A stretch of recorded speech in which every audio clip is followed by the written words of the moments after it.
I think let's continue from where we stopped last time. We are in effect narrating a sort of history, labor development in Ethiopia. And I think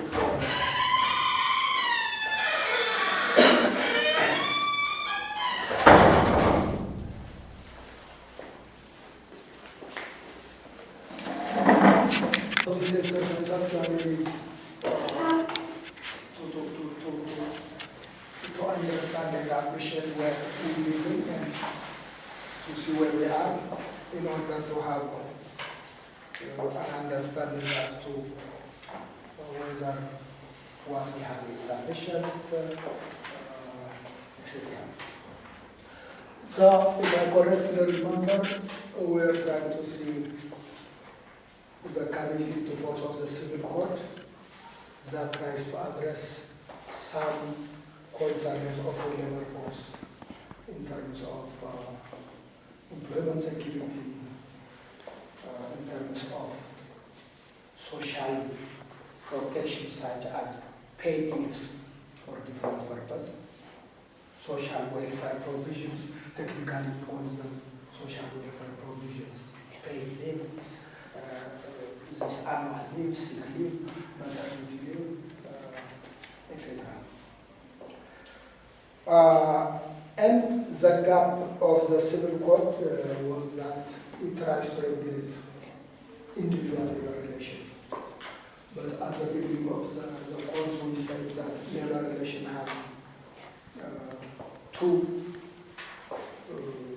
expressions. One is the individual labor aspect that tries to regulate individual laborer with his or her employer. The second aspect is the collective aspect.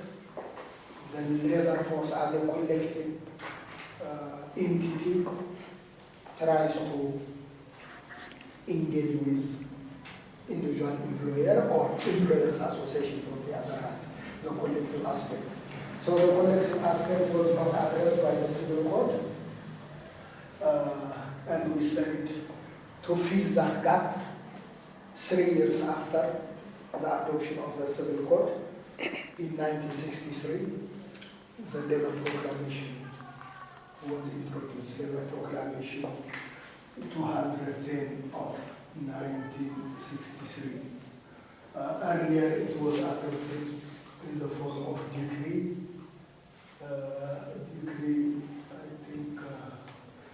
Decree 49 of 1962.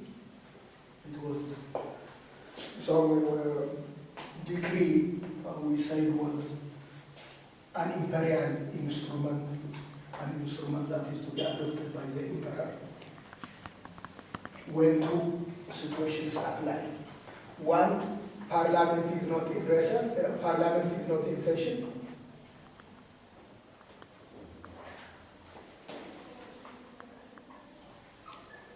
And urgent situation occurs. When these two things coincide, are satisfied, the government has the power, the prerogative, the imperial prerogative to adopt a decree. So at this time, the parliament was not in session. As we said, from July to November, parliament was not in session at that time. So the emperor issued a decree. But we are saying, was that really urgent? Was adopting a labor proclamation an urgent circumstance? What was the urgency in it? Was the thing that we tried, we left it as something that need to be considered. Some writers tend to argue that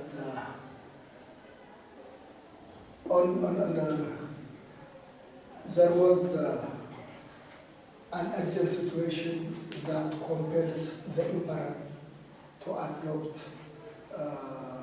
this instrument urgently. International situation.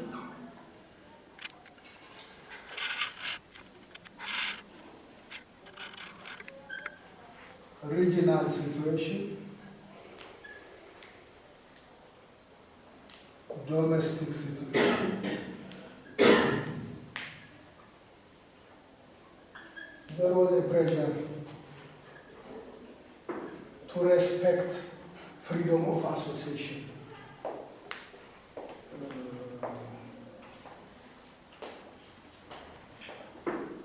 What was this? Internationally,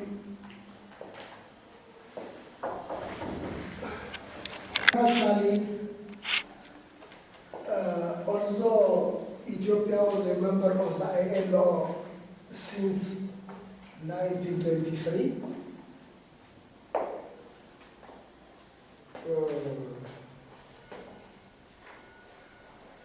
although the ILO adopted Convention number 87, 87 of 1948, and Convention number 98 of 1949, the two conventions that are relevant for freedom of association. Convention number 87 is freedom of association and the right to organize. Convention number 98 is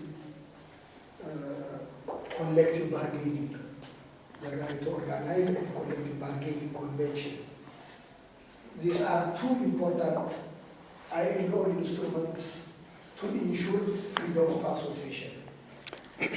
These conventions were adopted by the ILO in 1948 and 1949, respectively. But until 1963, Ethiopia didn't ratify these conventions. It was in 1963 that these conventions were ratified by Ethiopia.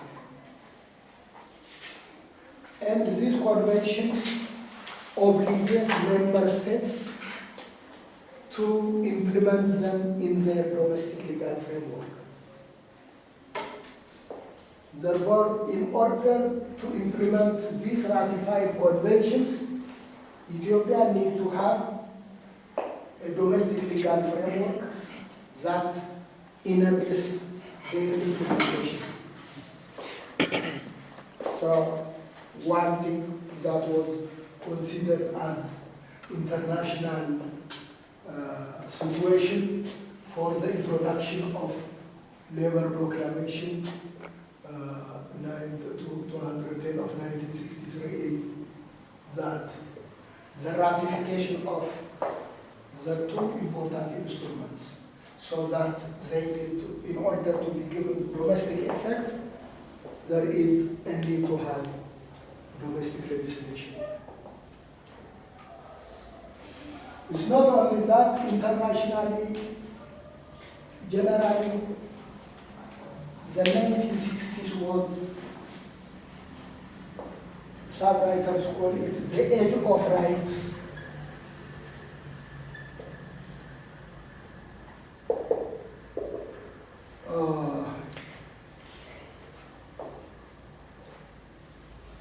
From the Western aspect, the civil rights movement in the US that tends to demand equality, equality of race, equality of sex, etc. There was a very powerful civil rights movement in 1960s in the Western Hemisphere. Even in the Eastern Hemisphere, there was the coming of communism. Earlier, you remember in 1970, the October Revolution was contained to be contained in Russia. But after the Second World War, sometime in 1960s, it covered all Eastern Europe. It went to Hungary, Yugoslavia, Bulgaria.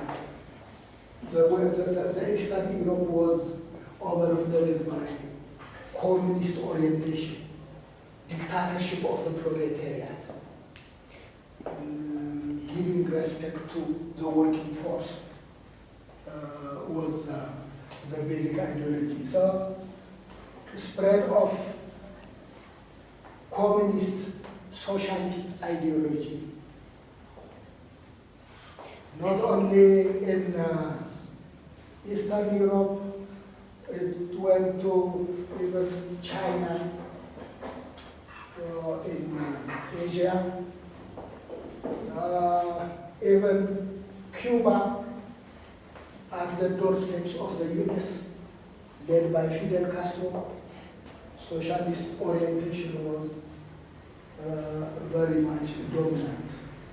So the socialist communist ideology basically tries to give, at least in paper, as a rhetoric to the proletariat. This was also an international dimension that need to be considered.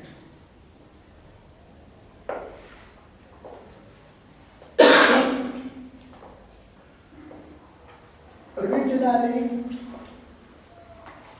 in Africa, in 1960s,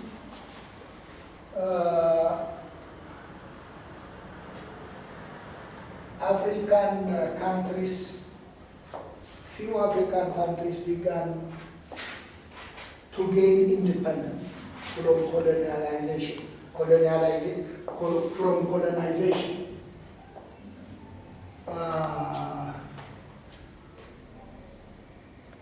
In their struggle against colonization, many African countries had vibrant labor movements.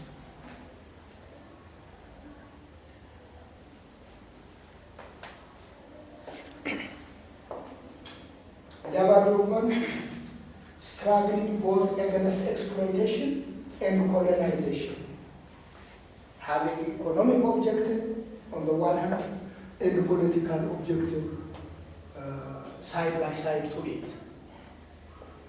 Therefore, there were vibrant labor organizations in many African countries because industrialization with being colonized, there was a high, compared to us, there was a high level of industrialization. With industrialization, there was significant labor force. The labor force was being organized. So the labor movements had strong visibility in those countries that gained their independence. And this few African countries that gained independence at the time decided to form Organization of African Unity.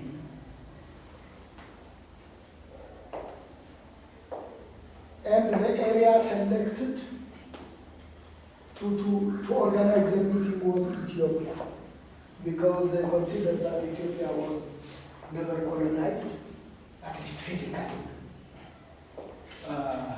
as a symbol of independence. They said the appropriate seat to the Organization of African Unity should be Addis Ababa, and therefore the first meeting should be organized in Addis Ababa, May 1963.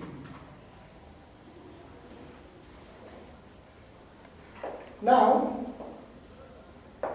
when African delegates are to come to this summit,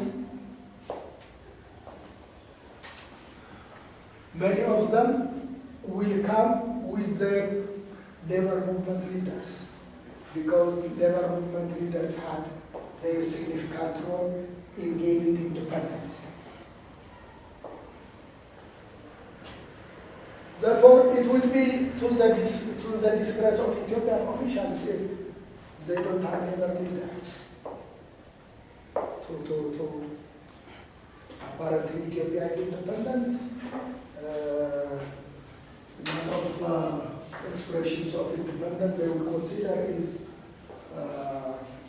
freedom of association of all sorts, political association, labor association, whatever. But if they happen to know that there is no freedom of association in Ethiopia, it will be a disgrace to Ethiopian officials. So there was an urgent need to rectify that gap, political gap. May 1963 is approaching. So this was again considered one of the compelling circumstances to allow freedom of association.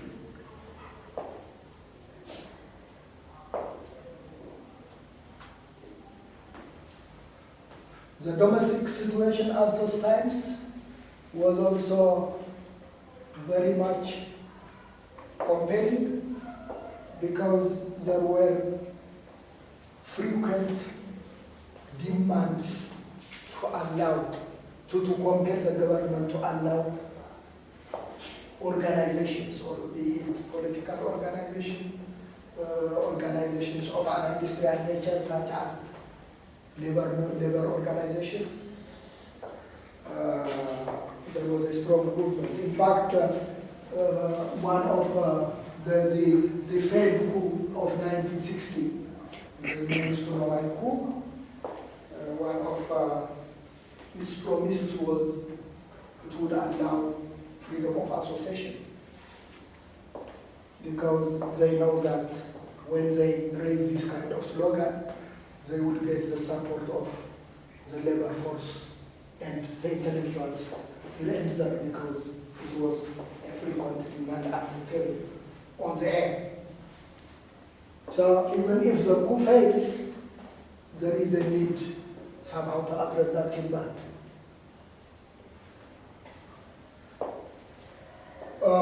As a domestic situation, you can also introduce the Eritrean factor. Eritrea was a colony of Italy for some 8 years. As a colony of Italy, it had a better level of economic development, a better level of industrialization than the hinterland Ethiopia.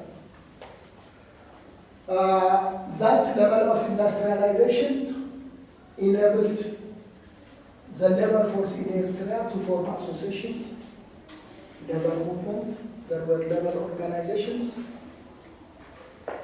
In 1960,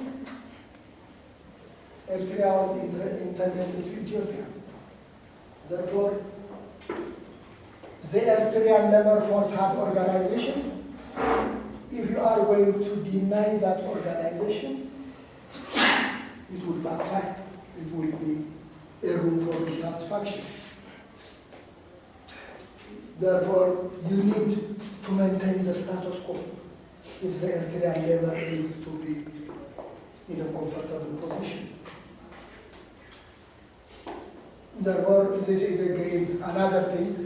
In order to maintain the status quo, you cannot have to do one legal regime, a regime that allows freedom of association in Eritrea, and a regime that doesn't allow freedom of association in Ethiopia. It doesn't work. If Eritrea is to be integrated, you need to have a unified legal system. So again, that was, I think, by some writers, that is considered as though there was a compelling domestic situation to that effect. So, with all this circumstance, the Labour Proclamation of 210 of 1963 was introduced that allows freedom of association.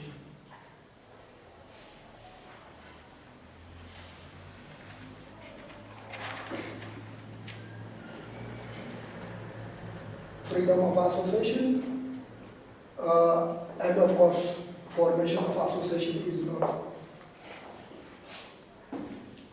an objective of itself. It is in order to get strength and to bargain with the employers that associations are to be established. Therefore, as part of it, collective bargaining, the right for collective bargaining was also included in that instrument.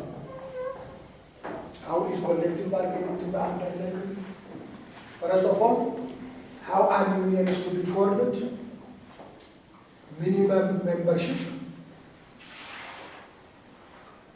to form an association.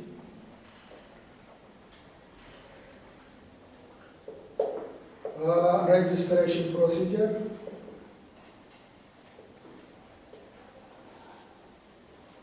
What are required in order to be registered?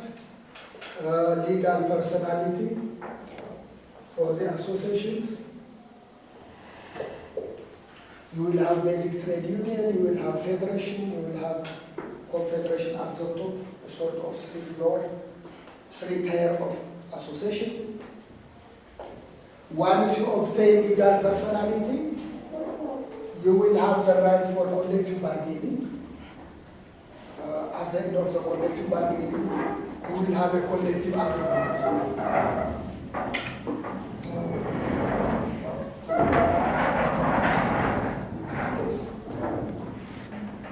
The collective agreement will be a binding legal instrument for both parties,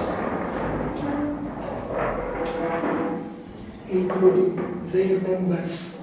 Members are also bound by that. It's not only the associations that will be bound, but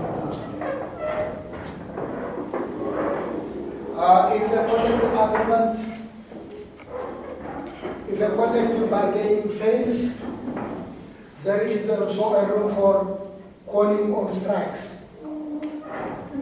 Procedure for calling strikes or lockouts. This was part of that legislation. It tries to regulate those things.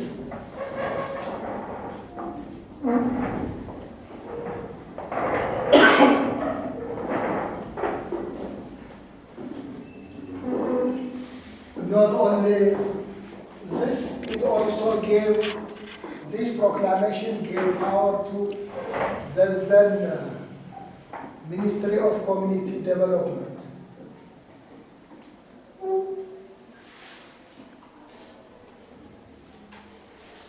The current Ministry of Labor and Social Affairs at that time was the Ministry of Community Development. That ministry was given the power to issue regulation. Currently, regulation is something that will be issued by the Council of Ministers. But at that time, the ministry was given to issue regulations to come up with social welfare provisions that would not violate the proclamation. That would give the proclamation, the Labour Proclamation gave already, you remember, minimum labor condition. So the Ministry of Community Development was given with the power to issue regulation that cannot go below the proclaimed, below what has been stipulated by the civil code, but it can come up with better conditions than what has been provided by the civil code. So this was a wider power given to that ministry. Within that power, the ministry came up with 3 things.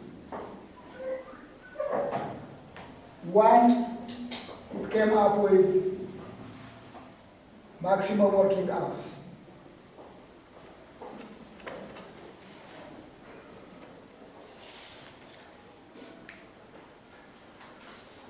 The civil code didn't stipulate maximum working hours. It simply said working hours shall be determined by the parties. An additional hour that has been worked beyond what has been agreed will be an overtime. So it simply says